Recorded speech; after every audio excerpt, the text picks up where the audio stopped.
I'll say a few words about self-compassion. You know, you know, um, in the old days, there wasn't much talk about self-compassion. Back in the 80s, 70s and 80s, I'm dating myself now, there wasn't much talk about self-compassion. Not really in any of the traditions, Tibetan, Zen, Vipassana. No. There was just more emphasis on mindfulness. Sometimes there would be a little bit of, at the end of a 10-day retreat, there'd be 5 or 10 minutes at the end of the last sitting. That would be it. And even that wouldn't be self-compassion. It would be sending the merit or the benefit of this retreat. May other beings out there in the world benefit from that, you know. But hardly any mention very early on of self-compassion. And, you know, in the 80s, and some of the teachers of our teachers came over here, you know, Mahasi Sayadaw or the Dalai Lama, some of the Zen teachers, or Ajahn Chah, they all noticed that Westerners, that we seem to give ourselves a harder time. Yeah. And they hadn't seen that so much. And there's more of that sense of fundamental goodness over there, and it seems in the Eastern paradigm, that somehow we're already kind of worthy to have a right to be here, you know. And there's like what they call fundamental goodness, yeah.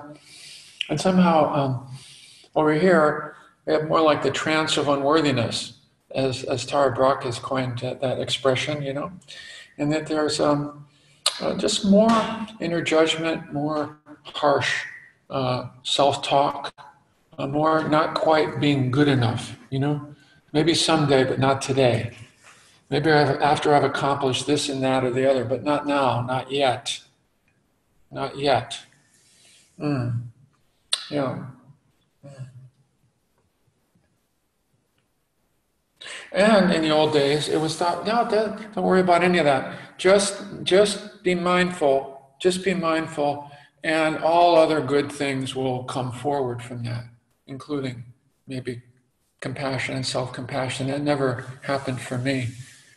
Did not happen for me until I finally started practicing self-compassion. I think teachers finally got it, that we need more of that, maybe more of that in our culture, the self-compassion, you know, because we can bring it right into the practice. The things we do to ourselves, you know, and we do this in life, but we can do this in practice.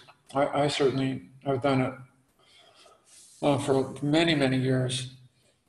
I would sit down and practice, and I would set up just like I do in life, I would set up an expectation for how my practice should go.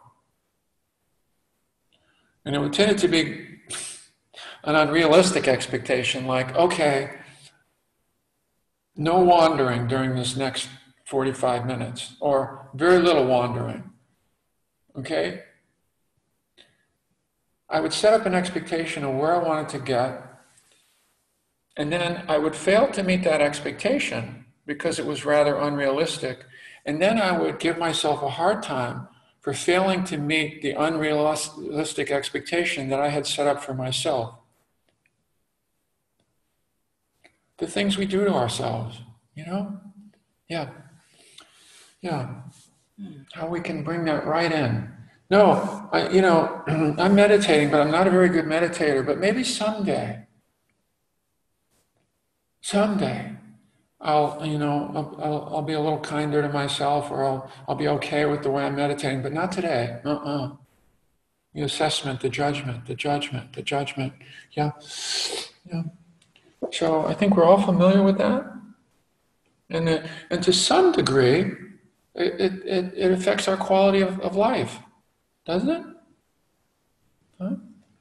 Yeah, to some degree. Yeah. And so the concept is moving from the concept.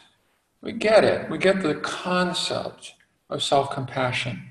And maybe it would be a good idea,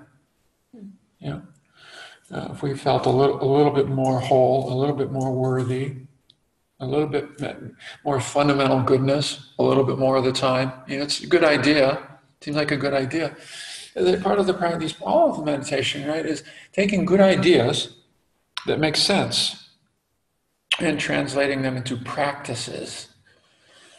Because just because I have the good idea that it'd be good to like myself a little bit more, well, too bad. It isn't just like a light switch. That now that I have that thought, it's so, But we can turn it into a practice if we see it as an important, not just an auxiliary part of the practice, but a core thread of the practice. Compassion and self-compassion. It took me a long time to just get that it was important, that I was worthy of practicing self-compassion, as part of my practice. Yeah.